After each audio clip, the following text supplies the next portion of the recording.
Hey Ben. My man, what's happening? Oh man, I'm here. Well, okay, so for your buyers that are going out this weekend, Well, are that's why they I called him all today. okay? What did you tell them when you called them today? It's pretty much.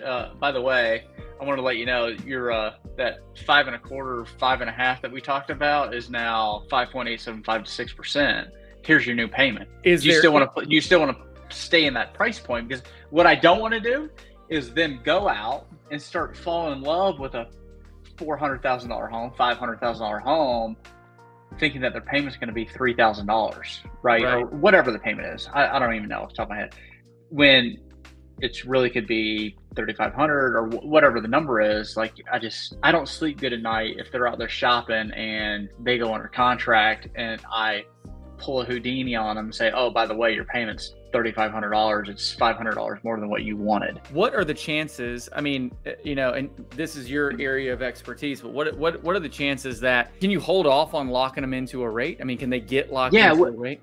100%. Yeah, we can float. We can, what we call float. We can float a rate all the way until, let's say 7 days before closing, because we have to send a lock loan estimate and then a closing disclosure. So we have to send out two documents and they cannot go out on the same day. So what are the chances that those interest rates are going to go back down before they close? Here's the deal. Anybody closing in the next 3 weeks, like I got a contract this morning that we're going to literally close on the 16th of September.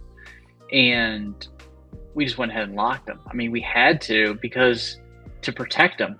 Mm-hmm. If rates do drop, we do have a good enough relationship with these investors where they will do a price renegotiation with us. Mm-hmm.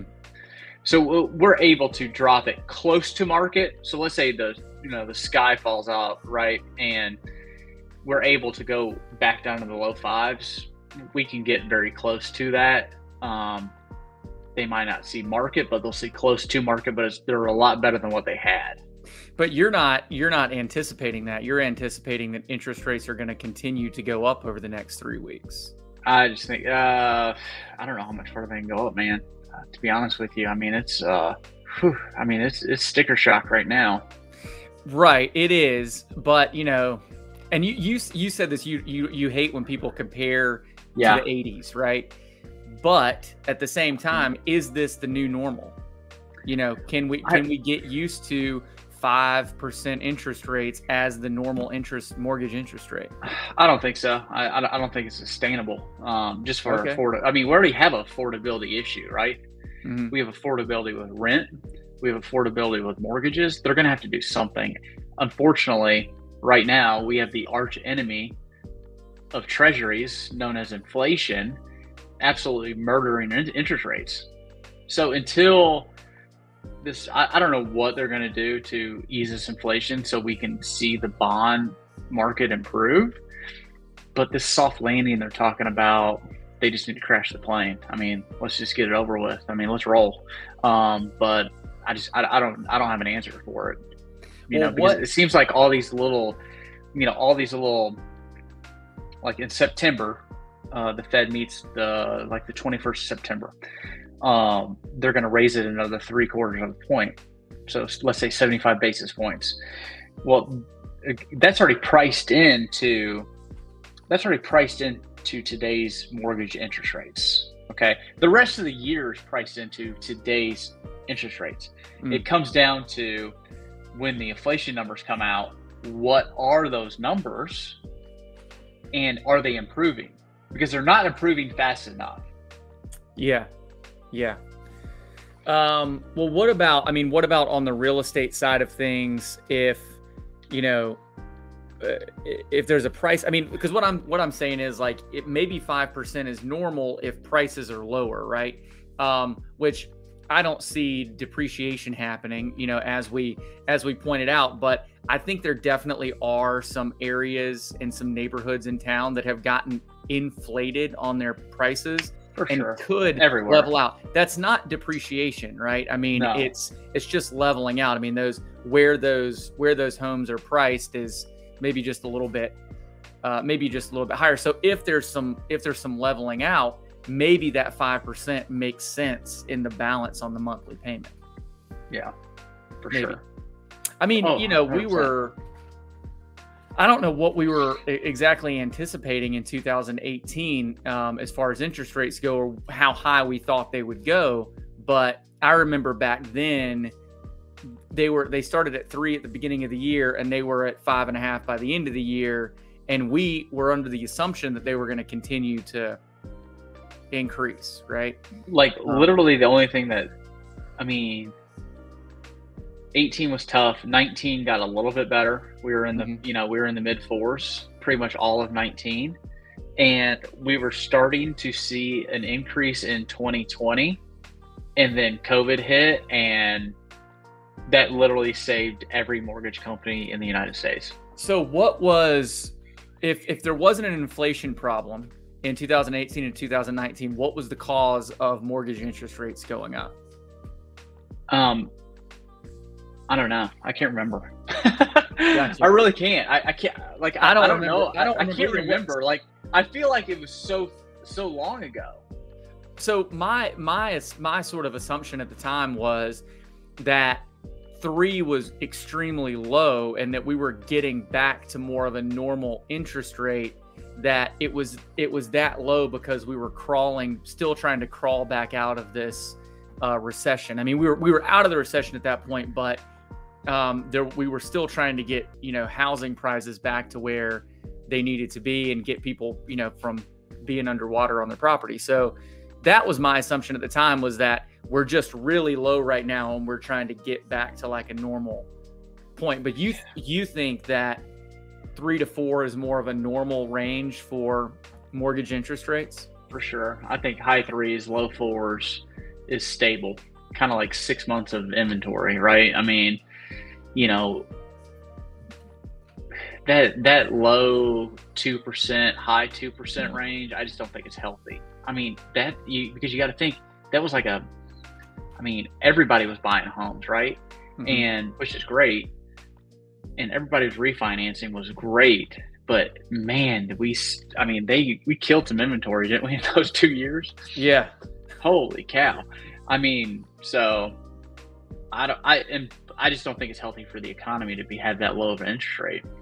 So, and we've written out a lot of different figures before where, if the interest rate changes, your monthly payment changes by this much, your overall loan payoff by the end increases by this much. But, it really is, good to point out there that even though 5 doesn't seem that far away from 3 or 4, that even the difference between 2.5 up to 3.5 is a big difference, where especially on the price point.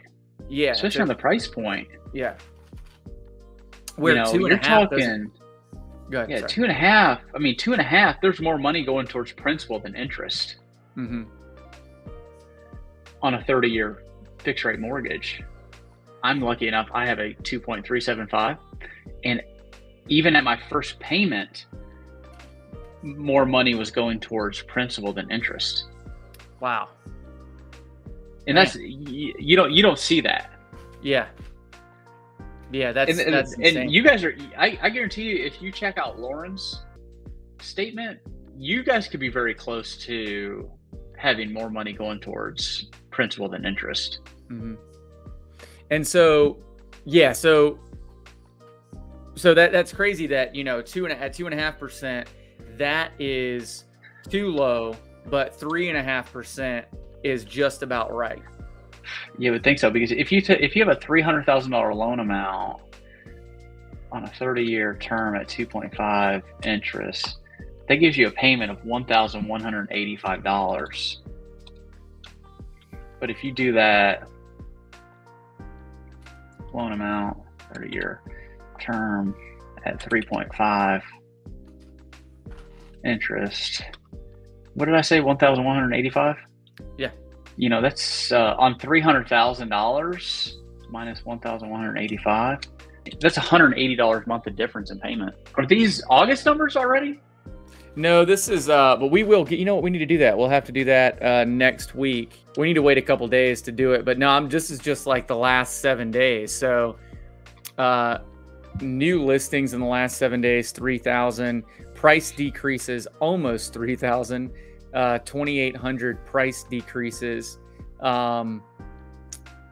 And then pending 2,700, closed 2,800, and expired 564. And this is in the last 7 days. Is that all of FMLS? Yep, this is all of FMLS. Yeah. You know, we could go and look at the numbers right now, but it's probably, I mean, today's the 1st, but it's probably too early.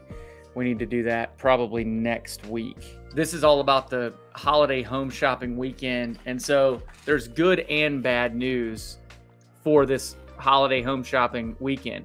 Number one, or the good news first. Good news is if you're out shopping this weekend, you're going to have less competition because a lot of other buyers are going to be at the lake. So you've got a good opportunity, especially for those houses that have been on the market a little bit longer. Great opportunity. Ben, you tell them the bad news. Interest rates have gone up. But yeah, that doesn't stop you from refinancing in the future when rates come back down. Yeah. So great opportunity to go out and home shop and find the house that you want, that you like this weekend, and you're probably going to have less competition out there. You'll probably be able to get something under contract, but your interest rate is what, how much higher is it than a week ago? About a half a point higher than a week ago. So, you know, pros and cons. And what are the chances again that those interest rates are going to go back down in the next, say, month or so? I would say by the end of September. I think after that Fed meeting, I think we'll see a little bit of relief. I really do. Okay. So yeah, but this is, I don't want to say the new normal, because I think we've agreed that we should not get used to these interest rates as being the new normal. But I think for right now, this is the new normal. This is where interest rates are. And if you're buying a house between probably in the next 12 months or so, you're probably looking at somewhere around 5%, right? You know, I would anywhere from 5 to 5.5. I think is a safe call.